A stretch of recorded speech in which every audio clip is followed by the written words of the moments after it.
Okay, good evening, everybody. This is Brother Wolf, and this is HS 375. This is Group 2, so we're coming to a close on our module, or the last 2 weeks. We've been learning about acute care hospitals, and so Group 2 is going to present on acute care hospitals, and I will turn it over, I believe, to Jacob to start whenever you're ready. All right. Hey, thank you. My name is Jacob Crawford, and as you can see, this is our entire group. Unfortunately, I will not say their names since I will probably butcher them. So we'll just move on to what hospitals are. So the term hospital is defined by the Webster Medical Dictionary as an institution where the sick or injured are given medical or surgical care. Some of the religious roots of the medical facilities are well documented, and it's in ancient Greece temples where they were set aside to facilitate healing. These temples provide a space and services that help the sick heal. These were usually dedicated to a god or goddesses of that time. After their conversion to Christianity, the Romans instituted hospitals in the cities with cathedrals to care for the sick. These facilities housed and educated those that worked in the hospitals. They were under the administration of physicians and the bishops of the Catholic faith. Nonprofit hospitals, some of their roots is historically they're nonprofit. Hospitals had their roots as charitable organizations or religious organizations. They pursued a certain mission or goal, representing a benefit for the community they served. For-profit hospitals, the modern for-profit hospital is corporate owned and is beholden to investors. These hospitals provide health care but do not incur a lot of the same costs that nonprofits usually incur. States with a high percentage of for-profit hospitals pay usually 3% more per Medicare beneficiaries than those states with higher nonprofit hospitals. This is due to the cost of procedures done in a for-profit hospital. And that goes into the management of governance. So governance is a way a hospital or healthcare system is managed by all employees or associates within a hospital or healthcare system. After World War II, the main focus for governance was stewardship, civic duties, and fundraising. These are the main goals for the board who controlled the hospital or the healthcare system. Now, the main focus for today is management oversight, financial management, and community response. The board needs to make sure that the greatest expertise is available and on the board to make the best decisions during critical moments or situations that may come up. And to give an example of this is, we have a lot of great technology today, and usually it requires a specialist, kind of like information technology, and it's great to have a specialist in that area to make those difficult decisions. By having the correct managers and staff in place, any problems that will come will be taken care of in the proper and most correct way. This is called effective governance. And then some of the legislative and regulatory initiatives that affect hospitals and a lot of acute care administrations is the big one we've all heard of is the Affordable Care Act, or also many call it Obamacare. This was price of insurance premiums rates, and they were to help those who were in more of a poverty level to be able to have insurance. This resides with a lot of conflicts with any future contracts between healthcare systems and insurance agencies for pricing, which cause a lot of financial problems. Along with that, Affordable Care Act also has many other regulations. There are almost 20,202 pages of regulations from the Affordable Care Act. It's a massive document. Then the other big ones is Medicaid and Medicare, as we all know. There's in the last couple of years there's been an increase in Medicaid and Medicare patients, and it's causing problems with pricing and financing between the federal government and state governments. Some other ones outside of the Affordable Care Act is the Fair Labor Standards Act. This is for those with direct care workers in the healthcare system, and they will have an increased wage along with the paid overtime for services, because before they were not being paid overtime for services such as home health aides, personal care aides, and certified nurse aides. And then here's three more. I'll just go over them briefly. Is HIV Care Continuum Initiative. This initiative provided hospital systems with federal funding for continuing and developing HIV testing to gain a better care for patients. Also provides support and research of the disease. This came out in 2013. Medicaid Disproportionate Share Hospital Allotment Reduction. This requires additional reporting requirements for Medicaid patients, along with reduction of costs for Medicaid patients. And then the last one is implementing hospital presumptive eligibility programs. This is where you have certain regulations and certifications for hospitals and different administrations to be able to receive Medicare and Medicaid patients. and you have to follow these things for coding for the purposes of Medicare and Medicaid. All right, on to financial statements. Here's an income statement. For most of business, healthcare administration accounts for all of its revenue and expenses. So it's kind of more of a simple example, but it gives you an idea of where the revenue comes from and where the expenses are. And there's usually 3 or more deductions taken from the gross revenue, which is bad debt, charity care, and contractual allowance, which we actually learned in week 1 of the course. Here's an example of the balance sheet, and here's a list of just those current assets. As you can see in the red on the left side, that's where the bad debt comes in. It's also known as uncollectible in the healthcare system. And then you have all of your equipment, your assets, and then you have liabilities, which is what's due. For example, the accounts payable is usually one of the highest because of you're awaiting payment from patients. And so this is just a good example of the balance sheet. Cash flow statements. This is a typical cash flow statement. I'm sorry I was hoping to have a white background, but that's just how it worked. And so the cash flow statement shows where money is being spent or collected throughout the organization. And so it's just a good view of where your money is going. It's kind of like what you do when you budget your own money. Statement of shareholders' equity, shareholder or stockholders' equity. This is mostly used for for-profit hospitals, not as much for not-profit, but it is used to see where the common stock is and to see how much investors have paid towards the administration or towards the hospital or healthcare system. And finally, the fixed asset file, and this is one of the biggest important files that we have. It's mostly done computer electronically now, but it gives you a list of all your inventory, whether it's your medical equipment, your medications, buildings, for example, vehicles, all the different things that the hospital needs to run or a healthcare system to run. All right. Who's next? Okay. Statistics. Total registered hospitals in the U.S. is 5,627, according to American Hospital Association. Registered hospitals are those hospitals that meet American Hospital Association's criteria for registration as a hospital facility. Registered hospitals include AHA's member hospitals as well as non-member hospitals. Number of U.S. community hospitals are 4,926. Community hospitals are defined as all non-federal, short-term, general, and other special hospitals.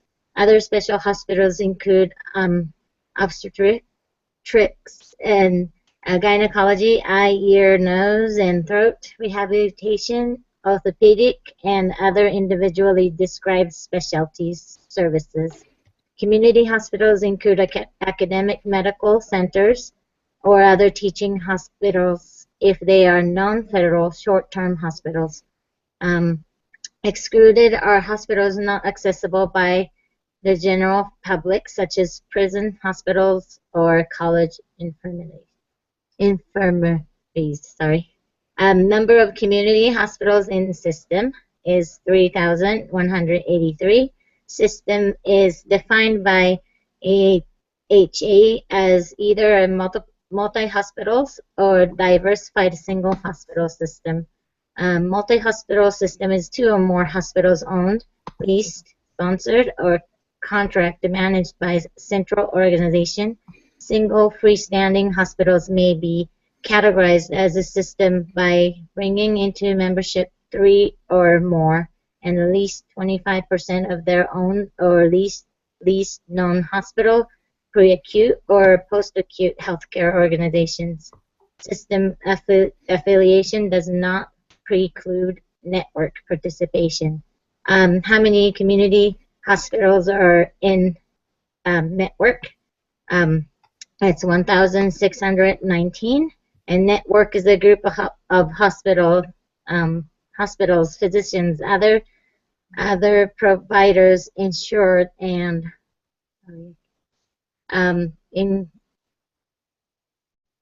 insured, insurers and or community agencies that work together to coordinate and deliver a broad spectrum of services to their community. Network participation does not preclude system affiliation.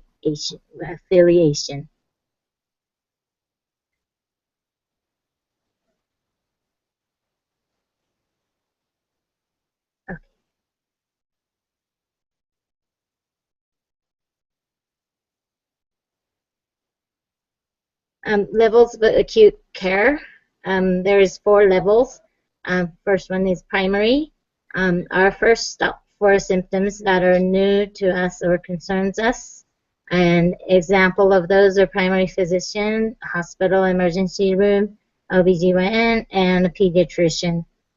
Secondary level is specialists. Example, those are internal medicine, like cardiology, endocrinology, pulmonology, neurology, gastroenterology, hematology, oncology, and rheumatology.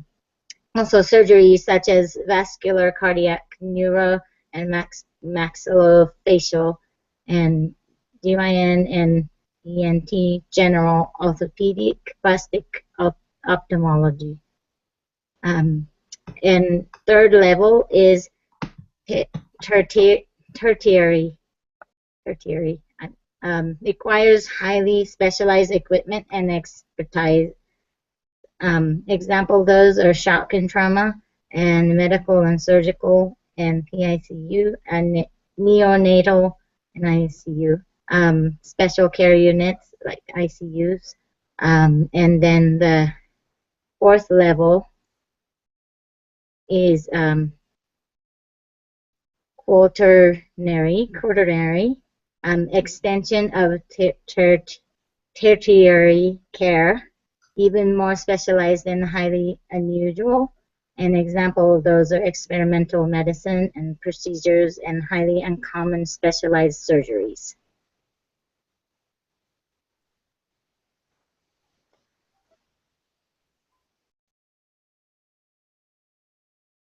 There we go. Got to unmute my microphone.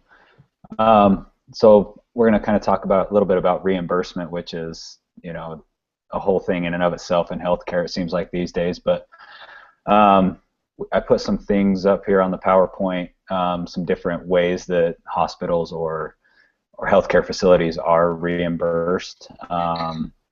You got Medicare, Medicaid, and CHIP, which is a Children's Health Insurance Program, I believe is what that stands for. You know, there's all the commercial health insurance out there, and then you know, private pay. Next slide. So Medicare, typically when you think of Medicare, you think of insurance for elderly or retired people, and that is the case. But it can also be for people with disabilities and for people with end-stage renal disease. So it's not just for that. It is a federal health insurance program, so it is run federally.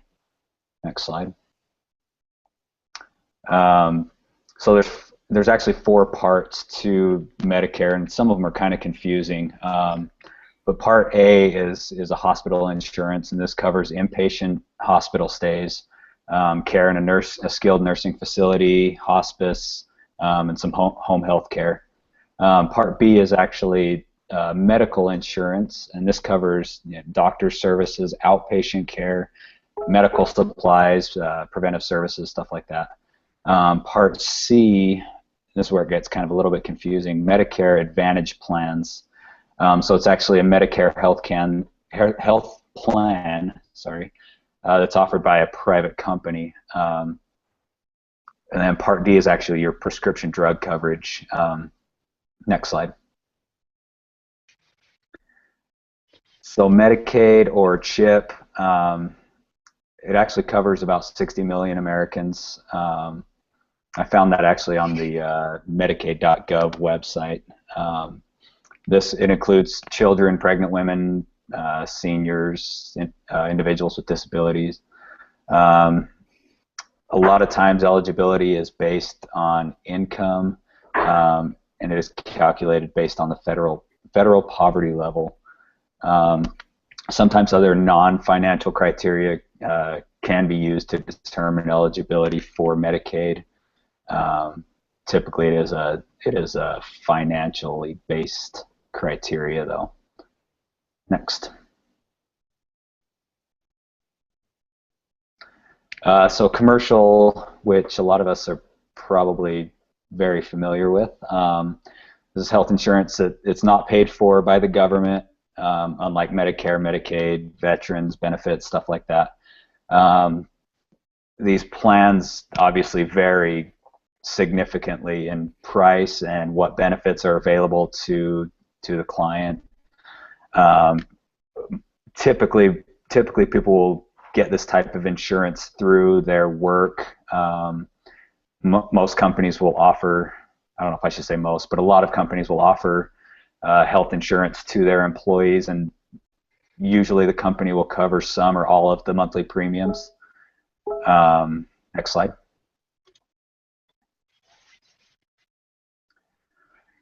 So there's a few different types of commercial health insurance. I put a few up here on this slide and the next slide, but the first one is an HMO, or a health maintenance organization. Typically, you have to see a doctor or a healthcare provider in the plan's network, unless it's an emergency. Some plans do allow for an out-of-network visit, but it's usually at a higher cost. And a lot of times you need a referral from your primary care physician to see any sort of specialist. An EPO, or exclusive provider organization. This typically has a network of providers that are covered. Primary care physician referral is typically not needed, unlike an HMO. Out-of-network visits will typically not be covered unless it's an emergency. Next slide. PPO, or preferred provider organization. This usually has a list of in-network doctors, not if, typo there. And the client will usually pay like a co-payment or a percentage of co-insurance. You can typically choose to go to an out-of-network doctor, but it usually costs you a little bit more. From what the reading that I did with a PPO, you typically don't have to choose a primary care physician. And then there's a POS, or point of service plans. This type of plan will usually reimburse an HMO member for going out of network. It usually does require a client to choose a primary care physician. Clients will usually have to pay some sort of deductible, and reimbursement will usually kick in after the deductible amount is met. Next. There's an indemnity or fee-for-service plan. Typically, you can go to any doctor or healthcare provider that you choose, but a lot of times they'll only cover a limited set of benefits, so certain criteria. Next.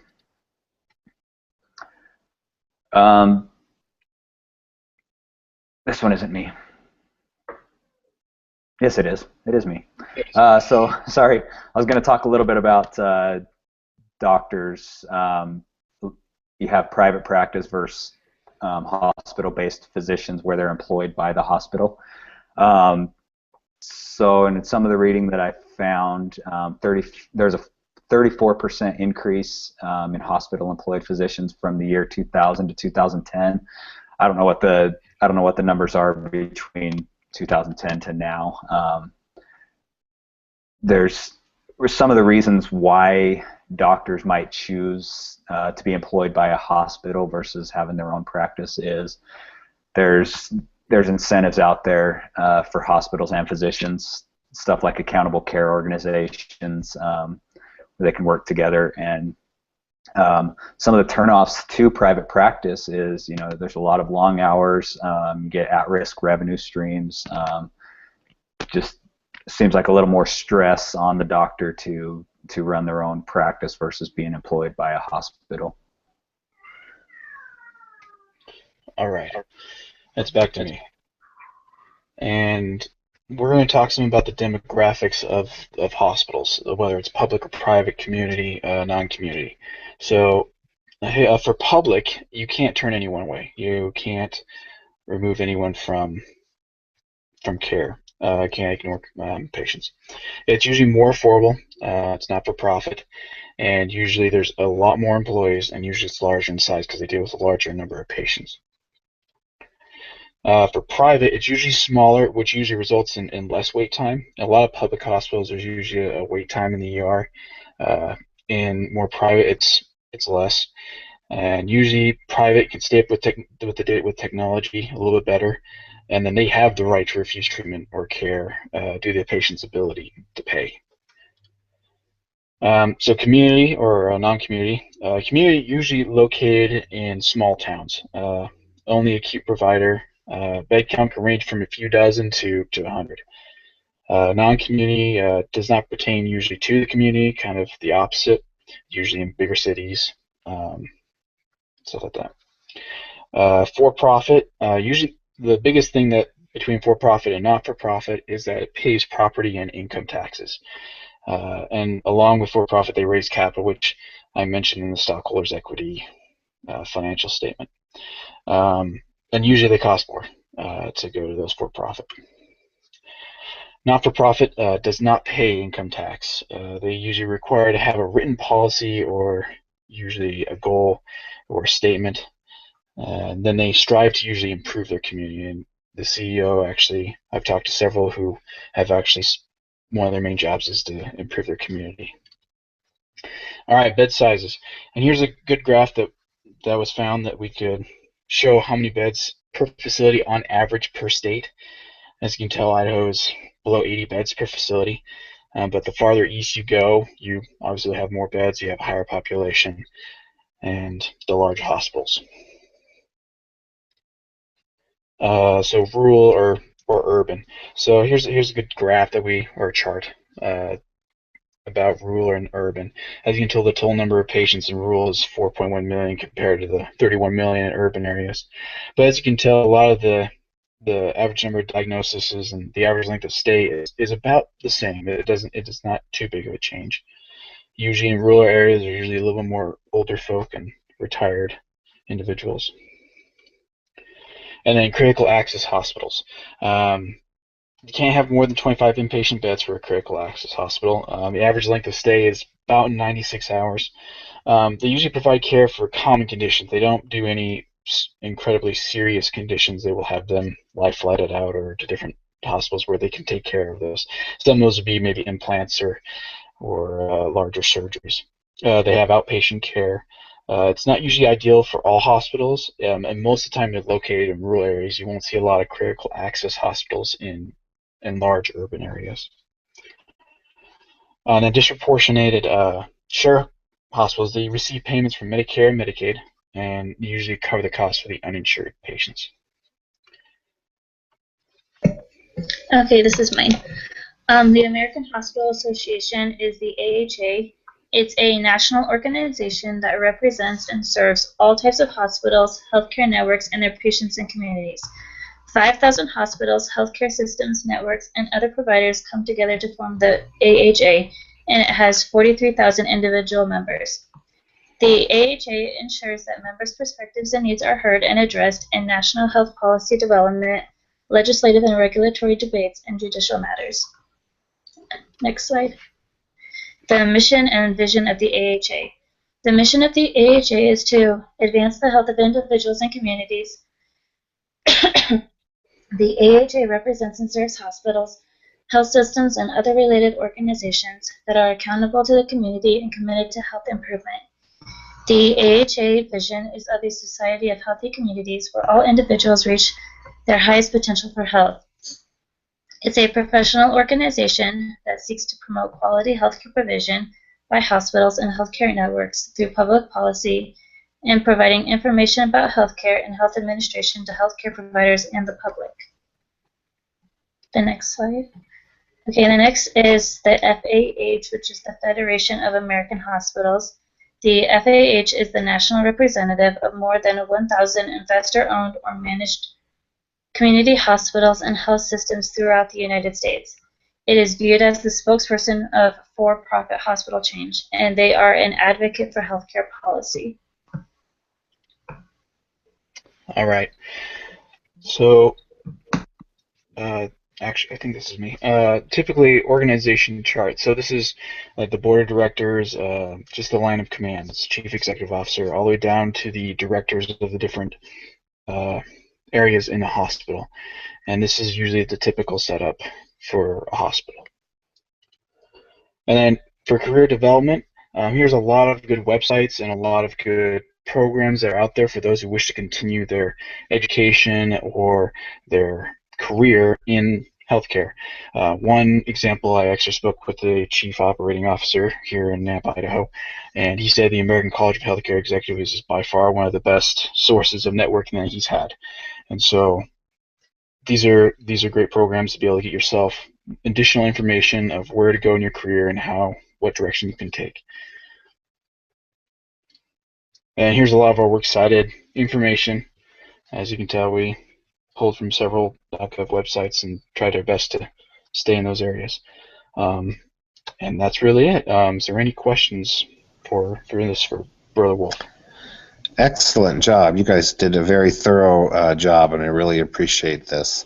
I'm going to highlight a few things and maybe just kind of ask you if you came across any of these things. So one of your slides showed, and this number is always changing, so I don't want you guys to freak out about the number, but I think Sayuri shared with us the total number of acute care hospitals.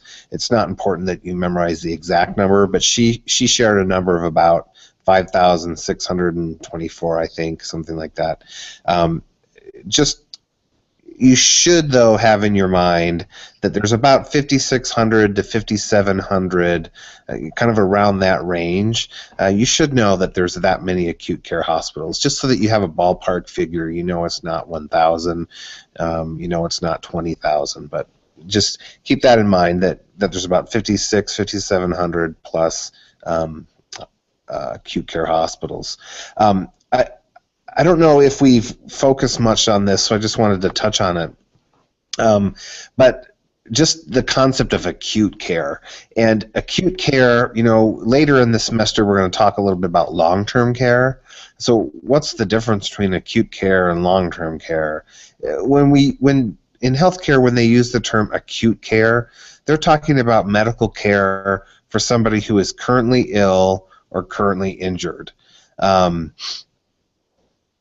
So if somebody has pneumonia and they're admitted to the hospital, or they got in a car accident and they broke their leg and they're having surgery, that's kind of the acute care, as opposed to long-term care that we're going to talk a little bit about later, which are really post-acute care. So somebody could have a stroke. Let's say they have a stroke and they're in an acute care facility, right? Because you're trying to make sure that they're stabilized and they're not going to die. But after they've had that injury, and they're really no longer acutely injured, but they might have some residual effects. Now they might slur their speech, or they might drag their foot when they walk. So they're going to go to a long-term care facility, not because they're currently ill or currently injured, but because they have these residual effects that they need to work on. So just kind of keep that in mind as the title of your presentation is Acute Care Hospitals. There's going to be other buildings and organizations that are going to look hospital-like, but you want to be able to differentiate between acute care and long-term care. The other thing, I don't know if this came up, I don't think it did, but the word triage. Did that come up in any of your reading or research? And what do you guys think the word triage means? You kind of talked about these different acuity levels. You talk about primary care, secondary care, tertiary, and quaternary. But did the word triage come up at all? When I was doing like first aid stuff, the term triage to me meant kind of ordering patients by how sick or how injured they were, and getting the more critical patients first before the patients that might just have a cough. Someone that's hand has fallen off or cut off needs more urgent care than someone that just has a cough or something. So that's exactly right. And I think the place where we come across it the most in an acute care setting is in the emergency room, for example. And you've probably heard of a triage nurse or somebody. They're usually the first person you see when you go into an emergency room. But just keep in mind that the word triage means you're separating patients into three different levels of acuity. So those levels of acuity might be non-urgent, urgent, and emergent. So a non-urgent condition, so let's say we go to the ER, a non-urgent condition might be, somebody has a bee sting, or somebody has, a bee sting could become emergent depending on whether they're allergic or not. So maybe that's not the best example. But let's say somebody comes in with a headache and it's pretty benign. That might be a non-urgent. An urgent condition might be somebody who has chest pain, but they're still conscious, and they need to be seen right away, right? But an emergent condition might be somebody who's not breathing. So just keep that in mind, is that the term triage and the word and the prefix TRI is tri, and we all know what tri means. It means three. So it's separating patients into three levels of acuity. The other thing I wanted to ask you, if you came across this, it's a little bit more detailed. I'm not sure you were really asked to come across this, but so remind me, who licenses hospitals? Do you guys remember that? I think we covered that in HS 285, but I'm not sure if we've reviewed that. And so do you remember who licenses a hospital?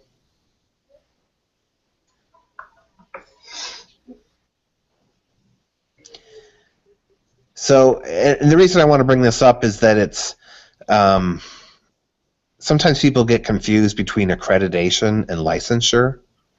Right, so the entities that license a hospital, it's a state health department. Okay, so states do the licensing. A lot of people know that if you're going to be a hospital, you're most likely going to be taking care of Medicare patients, and so you start looking at these accreditation standards.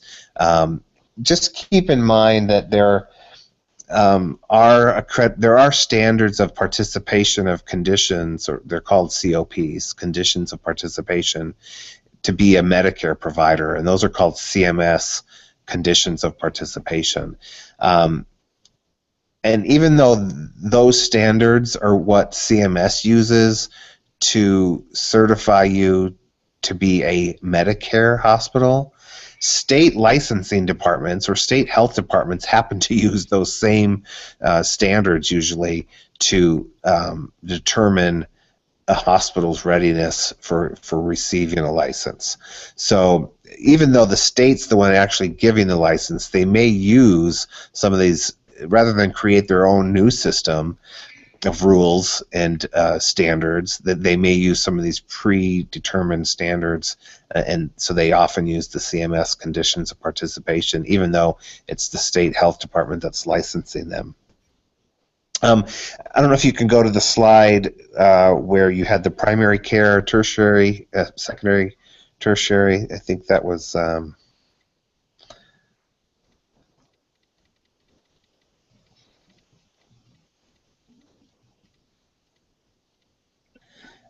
yeah, there we go. So what I wanted to talk about here is that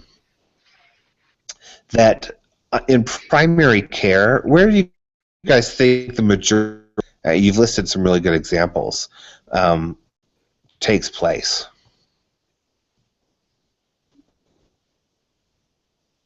Any guesses? Well, some of these I would think would be in the ER, would be some of the exactly. So that's one of them. Yep, that's one of them. Part of why I'm asking this is I don't want you or the rest of the class to think that primary care only takes place at your doctor's office, right?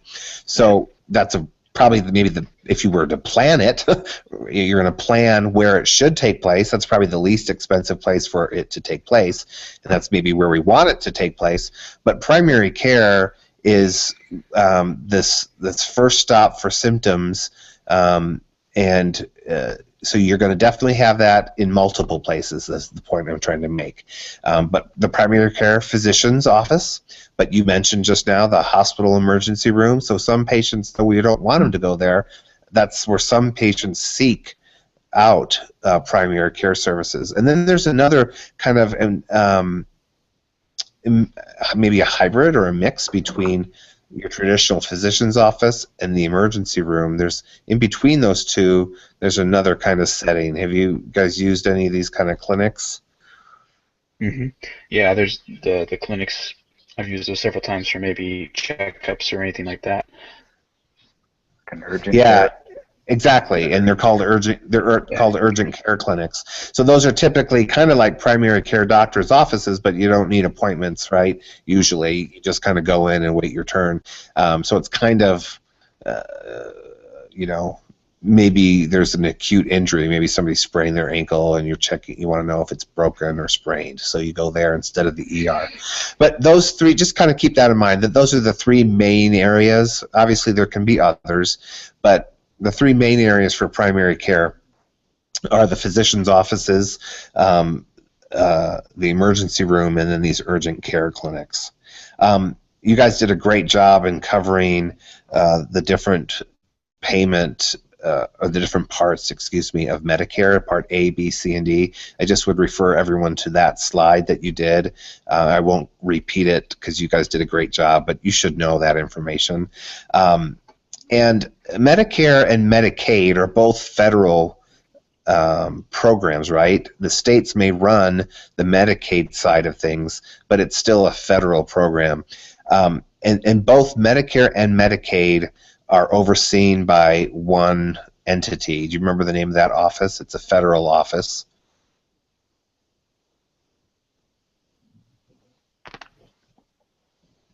I don't know if you actually had it on one of your slides. I think I remember it in my reading, but I don't think I could say it off the top of my head. So it's CMS. CMS, that stands for the Center for Medicare and Medicaid Services. A lot of people think, well, why doesn't it say CMMS? It's just CMS, but it does stand for Centers for Medicare and Medicaid Services. The reason I bring that up is that's a very common, people are going to say CMS all the time. And I just want everyone, you're earlier in this program, in this course, and so just keep in mind that moving forward, whenever you hear the phrase CMS or that abbreviation, people are referring to the Centers for Medicare and Medicaid Services, which means it's the federal office that oversees those. So that's an important one. You guys started to mention some of these other abbreviations. I won't go over a lot of them, but you mentioned the Affordable Care Act, but the full name of that law is the Patient Protection and Affordable Care Act, or PPACA. These are some abbreviations I'm going to throw out that you should, if you don't know them, you should look them up. You guys talked already about the ACHE, that American College of Health Executives. I think I've posted maybe once or twice on HFMA. It's the Health Financial Management Association. You guys learned about the Ambulatory Surgical Centers Association, as well as the Certified Ambulatory Surgery Center Administrator. Recall those. This may be refreshing your memory from HS 285, but the Healthcare Supply Chain Association. Remember the American Board of Medical Specialties. So just remember some of those. DO, this also kind of goes back to HS 285, Doctor of Osteopathy. You have a DPM, which is a Doctor of Podiatric Medicine. I just want you to kind of just be thinking about some of those abbreviations. And then if you could go to the slide about the critical access, did you have a critical access hospital slide? Yes. Yeah, let me just go there because I thought that was pretty good too. You guys did a great job on your presentation. So I think it's important that you know this slide and you know kind of the main qualifications of what a critical access hospital is. And then I think you also had a slide on disproportionate share hospitals, maybe, or did I? Right there. Yes, so receives payments from Medicare and Medicaid. So these are hospitals that they care for more than the national average of all Medicare patients. So if you took all Medicare patients and you in all hospitals and you took an average that and you said the average US hospital cares for 23% of their patients are Medicare patients. Look, I'm making up numbers here. I don't know what the actual number is. It's probably closer to 40%. But let's say the average is 40%. A disproportionate share hospital is a hospital that disproportionately takes care of more than that 40%. So they might be a hospital that takes care of, that 60% of their population is Medicare patients. So just you've done a nice job with this slide, but to kind of put it in more quantitative terms, just know that a disproportionate share hospital is one that cares for more than the national average of all Medicare patients. I'm going to look at my notes here and see if I have anything else I want to cover. Yeah, I think that's more or less it. You guys did a great job. I really liked the all of it, but there were some really good points on the kinds of insurance as well as the kinds of reimbursement systems. We're going to get a little bit more into that in other classes. I think, Jacob, you started off with a lot of great information on balance sheets and kind of financial statements and those sorts of things. For this class, it's good to know that stuff generally, but when you start taking HS 345, which is the healthcare finance class, we dig really deep into that information. So you can kind of just put a little mental note that that's important information, and we'll dig deeper in another course on that particular thing. So excellent job. Do you guys have any last minute comments or questions? No, I don't think so. No. I think I'm good. Thanks.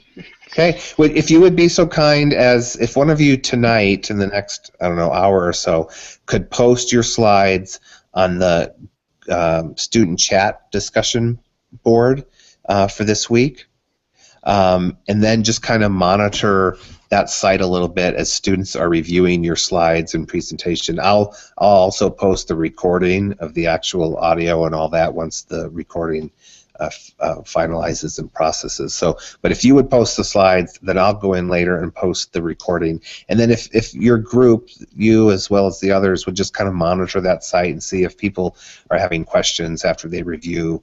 You can even, if you really want, you could throw out some questions proactively and say, hey, did you know critical access hospitals can't have more than X number of beds or something like that, and just try to generate some discussion on that chat board. All That'd right. be great. Well, what I'm trying to do here is facilitate discussions so that people can understand the material, because you'll be taking the quiz/test, in the next day or two, and so this is a really good place to kind of make sure people understand those things. So, excellent. Thank you again for all your hard work.